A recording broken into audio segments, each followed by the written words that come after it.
ఓం శ్రీ గణేశాయ నమ. ఓం శ్రీ సరస్వతి నమ. మాతాపితృ గురుదేవతాభ్యో నమ. శ్రీపాదవల్లభ నృసింహ సరస్వతి శ్రీ గురు దత్తాత్రేయాయ నమ. వైశాఖ పురాణం 4వ అధ్యాయం. స్కాంద పురాణ వైష్ణవఖండ అంతర్గతం. వైశాఖ మాస ధర్మ ప్రశంస. నారద మహర్షిని అంబరీష మహర్షి వైశాఖ మాసమున చేయదగని ధర్మములను దయించి వివరింపమని కోరాను. అప్పుడు నారద మహర్షి ఇట్లా నేను: అంబరీష మహారాజా, నీకు గల ధర్మాసక్తికి మిక్కిలి సంతోషం కలుగుచున్నది. వినుము. నూనెతో తలనంటుకుని చేయు అభ్యంగన స్నానము, పగటి నిద్ర, కంచు పాత్రలో భుజించుట, అంటే కంచు పాత్ర కాక మరి ఒక పాత్రలో భుజింపవలెనని నారదుని ఉద్దేశం కాదు. వ్రతము నాచరించువారు పాత్రలో, కంచంలో భుజింపరాదు. అరటి ఆకు, విస్తరి, తామరాకు మున్నగు ఆకుల యందు భుజింపవలెనని నారద మహర్షి అభిప్రాయం. ధనవంతులు బంగారు వెండి పాత్రలలోనూ, సామాన్యులు కంచు పాత్రలలోనూ ప్రాతకాలం వెనుకటి దినంలో భుజించెడివారు. మంచముపై పరుండట, గృహస్నానము, నిషిద్ధములైన ఆహారములను అనగా వెల్లుల్లి మొదలైన దానిని భుజింపకుండుట అను 8 వైశాఖ మాస వ్రతము చేయువారు మానవలేను. 2 మార్లు భుజింపరాదు. పగలు మాని రాత్రి యందు భుజింపరాదు, అనగా పగటి యందు భుజించి రాత్రి భోజనము మానవలేను. వైశాఖ మాస వ్రతమును పాటించువాడు తామరాకును భుజించిన పాప విముక్తుడై వైకుంఠమును చేరును. వైశాఖ మాసం వ్రతము పాటించువారు ఎండలో నడిచి అలసిన వారి పాదములను కడిగి ఆ జలమును భక్తి శ్రద్ధలతో తలపై చల్లుకొనవలెను. ఇది ఉత్తమమైన వ్రతం. మార్గాయాసమునందిన ఉత్తమ బ్రాహ్మణుని ఆదరించి యత్తమాసమున కూర్చుండబెట్టి, అనగా మంచి ఉత్తమమైన ఆసమున కూర్చుండబెట్టి వానిని శ్రీ మహావిష్ణువుగా భావించి వాని పాదములను నీటితో కడిగి ఆ పవిత్ర జలమును తలపై చల్లుకొనిన ఎడల వాని పాపములన్నీయు పటాపంచములై నశించును. ఆ జలమును తలపై చల్లుకొనిన గంగా మున్నగు సర్వతీర్థములందు స్నానము చేసిన పుణ్యము ఫలము సిద్ధించును.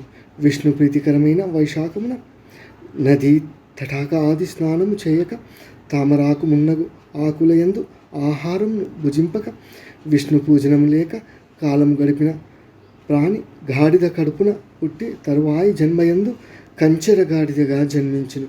ఆరోగ్యవంతుడై ఉండి దృఢ శరీరం కలిగి స్వస్థుడై ఉన్నను వైశాఖమున గృహ స్నానం చేసినచో నీచ జన్మందున వైశాఖమున బహిస్నానము నది తటకాదులలో చేయనివాడు 100 సార్లు శునక, అనగా కుక్క జన్మనందు ఉండును. స్నానాదులు లేక వైశాఖ మాసమును గడిపినవాడు పిశాచమై ఉండును. వైశాఖ మాస వ్రత మాచరించినప్పుడే వానికి పిశాచత్వం పోవును. వైశాఖమున లోబి అయి జలమును, అన్నమును దానము చేయనివాడు పాప దుఃఖములనెట్లు పోగొట్టుకొనలేడని భావము. శ్రీ మహావిష్ణువును ధ్యానించుచు నదీ స్నానం ఆచరించువారు గత 3 జన్మలలో చేసిన పాపములను కూడా పోగొట్టుకొనును. ప్రాతకాలమున సూర్యోదయ సమయమున సముద్ర స్నానం నాచరించినచో 7 జన్మలలో చేసిన పాపములు పోవును. జాహ్నవి, రుద్రగంగ, కాళింది, సరస్వతి, కావేరి, నర్మద, కృష్ణ, వేణి అని గంగా నది 7 విధములుగా ప్రవహించి సప్తగంగలుగా ప్రసిద్ధి చెందినవి. అట్టి సప్తగంగలలో ప్రాతకాల స్నానమును వైశాఖమున చేసిన 1,000,000 జన్మలలో చేసిన పాపములను కూడా పోగొట్టుకుని వారగుదురు. దేవతలచే నిర్మితములైన సముద్రాదులందు స్నానమును వైశాఖ మాస ప్రాతకాలము చేసిన వారి సర్వ పాపములు నశించి పుణ్యప్రాప్తి కలుగును. గోవు పాదమంత ప్రమాణము గల బహిర్దలమున లోతు లేకున్నను 6 బయట తక్కువగా ఉన్న జలము, సెలయేళ్ళు, గంగాది సర్వతీర్థములు నివసించును. ఈ విషయం గమనించి భక్తి శ్రద్ధలతో వాని యందు వాటి యందు స్నానమాడవలెను. రసద్రవ్యములలో క్షీరముత్తమము, క్షీరము కంటే పెరుగు ఉత్తమము, పెరుగు కంటే నెయ్యి ఉత్తమం. నెలలలో కార్తీక మాస అంతయు కార్తీకము కంటే మాఘమాసము ఉత్తమము, మాఘమాసము కంటే వైశాఖ మాసము ఉత్తమం. ఇట్టి వైశాఖమును చేసిన పుణ్యకరమైన వ్రతము దానము ఉన్నగునవి వటవృక్షము వలె మరింతగా పెరుగును. కావున ఇట్టి పవిత్ర మాసమున ధనవంతుడైనను దరిద్రుడైనను యథాశక్తిగా వ్రతము ఆచరించుచు బ్రాహ్మణునకు యోగ్యునకు యథాశక్తిగా దానం ఇవ్వలేను. కందమూలములు, పండ్లు, వేళ్ళు, కూరలు, ఉప్పు, బెల్లము, రేగు పండ్లు, ఆకు, నీరు, మజ్జిగ మొదలగు వానిని ఇచ్చినను కలుగు పుణ్యమంతయు బ్రహ్మ మున్నగు దేవతలు అంతటి వారికి ఈ మాసమున వ్రతదానములు లేనిచో ఎట్టి ఫలితము లేదు. దానము చేయని వాడు దరిద్రుడగును, దరిద్రుడగుటచే పాపములను ఆచరించును, అంచేత నరకమునందును. కావున యథాశక్తిగా దానము చేయుట ఎట్టి వారికైనను ఆవశ్యకం. కావున తెలివి ఉన్నవారు సుఖమును కోరినచో దానము చేయవలెను. ఇంటిలో వెన్నెల అలంకారమున్నప్పుడు పైకప్పు లేనిచో ఆ ఇల్లు నిరర్ధకమైనట్లు జీవి ఎన్ని మాస వ్రతములు ఆచరించినను వైశాఖ మాస వ్రతము ఆచరింపనిచో వాని జీవితమంతయు వ్యర్థము. అన్ని మాసముల వ్రతముల కంటే వైశాఖ మాస వ్రతం ఉత్తమమని భావం. స్త్రీ సౌందర్యవతి అయినను గుణవంతురాలైనను భర్త కలిగి ఉన్నదైనను భర్తను ప్రేమించుచు భర్త ప్రేమను కలిగి ఉన్నను వైశాఖ వ్రతం నాచరింపనిచో ఎన్ని లాభములున్నను వ్యర్థురాలు అని తెలుసుకొనుము. అనగా సర్వశుభ లాభములు నందిన యువతులను వైశాఖ వ్రతము చేయనిచో వారికి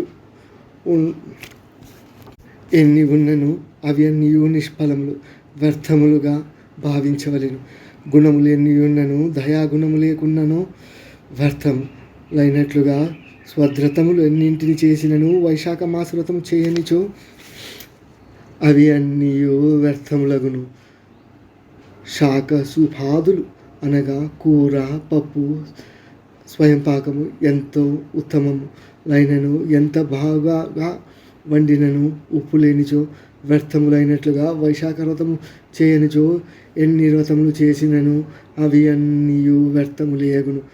స్త్రీ ఎన్ని నగలను ధరించినను వస్త్రము లేనిచో శోభించదు. అట్లే ఎన్ని సద్వ్రతములు ఆచరించినను వైశాఖ వ్రతం ఆచరింపనిచో శోభింపవు. కావున ప్రతి ప్రాణియు ఈ విషయమును గమనించి వైశాఖ మాస వ్రతమును తప్పక ఆచరింపవలెను. సూర్యుడు మేషరాశి యందుండగా వైశాఖ మాసమును శ్రీ మహావిష్ణువు దయను వైశాఖ వ్రతమును ఆచరించి పొందవలెను. ఇట్లు చేయనిచో నరకము తప్పదు. వైశాఖ స్నానాధికము చే సర్వ పాపక్షయమై వైకుంఠ ప్రాప్తి కలుగును. తీర్థయాత్రలు, తపములు, యజ్ఞములు, దానములు, హోమములు మున్నగు వానిని ఇతర మాసములలో చేసినచో వచ్చు ఫలము కంటే వైశాఖ మాసమును వ్రతమును పాటించిన పైన చెప్పిన వానిని చేసిన అన్ని ఫలితములు వచ్చును. వైశాఖ వ్రతము మిగిలిన అన్ని మాసములలో చేసిన దానికంటే ఈ ఫలము అన్నియు చేకూరును. మదమత్తుడైన మహారాజైనను కాముకుడైనను ఇంద్రియలోలుడైనను వైశాఖ మాస వ్రతము ఆచరింపనిచో వైశాఖ స్నాన మాత్రముచే సర్వదోషములు నశింపచేసుకొని పుణ్యవంతుడై వైకుంఠము చేరును. వైశాఖ మాసమునకు శ్రీ మహావిష్ణువే దైవం. వైశాఖ మాస వ్రతారంభమున స్నానము చేయుచు శ్రీ మహావిష్ణువు ఇట్లు ప్రార్థింపవలెను. వైశాఖ మాస వ్రతారంభమున స్నానము చేయుచు శ్రీ మహావిష్ణువు ఇట్లు ప్రార్థింపవలెను. మధుసూదన దేవేశ వైశాఖే మేషఘేరను ప్రాతస్నానం కరిష్యామి నిర్విఘ్నం కురు మాధవ. పిమ్మట స్నానము చేయుచు క్రింది శ్లోకములను మంత్రములను చదివి ఆరోగ్యమును ఇయ్యవలెను. వైశాఖే మేషఘేభానవు ప్రాతస్నాన పరాయణ ఆర్ఘ్యం తేహం ప్రదాస్యామి గృహాన మధుసూదన గంగాయా సరితసర్వా తీర్థాని చహ్రదాశే ప్రగృహ్ణీతమాయ దత్తమర్ఘ్యం సమ్యక్ ప్రసీదద ఋషభ పాపినాం శాస్తత్వం యమ సమదర్శన గృహణార్ఘ్యం మయా దత్తం యథోక్త ఫలదో భవ అని ప్రార్థించి ఆర్ఘ్యములనిచ్చి స్నానమును ముగించుకొనవలెను.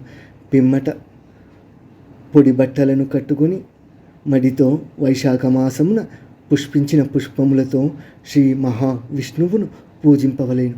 వైశాఖ మాస మహిమను వివరించు శ్రీ మహావిష్ణు కథను వినవలెను, చదవవలెను. ఇట్లు చేసినచో గత జన్మలలో చేసిన పాపములన్నీ నశించును, అలాగే ముక్తి లభించును. ఇట్లు చేసిన వారు భూలోక వాసులైనను, స్వర్గలోక వాసులైనను, పాతాళలోక వాసులైనను ఏచటను వారికి కష్టము కలగదు, వారికి గర్భవాస స్తన్యపానము కలగవు, అనగా ఎటువంటి పునర్జన్మను ఉండదు. ముక్తి, జీవన్ముక్తి సిద్ధించును. వైశాఖ మాసమున కంచు పాత్రలలో భుజించువారు శ్రీ మహావిష్ణు సత్కథలను వినని వారును, స్నానము దానము చేయని వారును నరకమునకే పోవుదురు. బ్రహ్మహత్య మున్నగు పాపములకు ప్రాయశ్చిత్తము కలదు గాని వైశాఖ స్నానము వ్రతము చేయని వానికి పాపమునకు ప్రాయశ్చిత్తమే లేదు. తను స్వతంత్రుడై ఉండి, తన శరీరం తన ఆధీనంలోనే ఉండి, నీరు తనకు అందుబాటులో ఉండి స్నానమాడక నాలుక తన ఆధీనంలో ఉండి హరి హరి అను రెండక్షరములను పలుకక ఉండిన నీచమానవుడు జీవించి ఉన్న శవం వంటి వాడే. అంటే హరి నామస్మరణ లేనిచో వాడు బతికుండి వ్యర్థమని భావం. అనగా ప్రాణము మాత్రము ఉండి వినుట చూచుట మున్నగు లక్షణము లేని శవము వలె అతడు వ్యర్థుడు. వైశాఖమున శ్రీహరిని ఎట్లయినను సేవింపనివాడు పంది జన్మను ఎత్తును. పవిత్రమైన వైశాఖ మాసమున వైశాఖ వ్రతమును పాటించుచు ప్రాతకాలమున బహిస్నానము చేసి తులసి దళములతో శ్రీ మహావిష్ణువును అర్చించి విష్ణు కథాశ్రవణము దానము చేసిన వారు మరు జన్మలలో మహారాజులై జన్మింతురు. పిమ్మట తమ వారందరితో కలిసి శ్రీ మహావిష్ణు సాన్నిధ్యమును పొందుతురు. శ్రీ మహావిష్ణువును నిశ్చలమైన మనసుతో సగుణముగానో నిర్గుణముగానో భావించి పూజింపవలెను.